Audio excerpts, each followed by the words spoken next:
Passiamo ora alla prossima gara in programma, sono i 200 stile libero, ragazzi maschi dell'anno 2004. Sono previste 4 batterie. Per la prima si preparino Elia Zanella in corsia 3, Cristian Giancarlo Macchetti in 4, Davide Falcade in 5.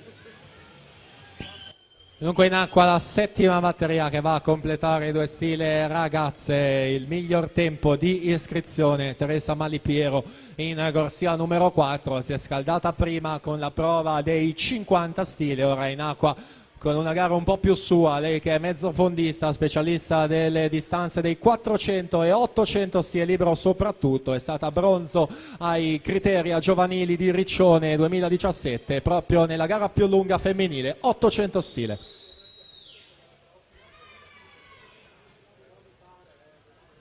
Malipiero classe 04, dunque anche per lei secondo e ultimo anno di categoria ragazze. Portacolori della Società delle Marche Sport Village Pesaro in vantaggio, insegue in terza corsia la veneta Aurora Zanin, più giovane lei, classe 05.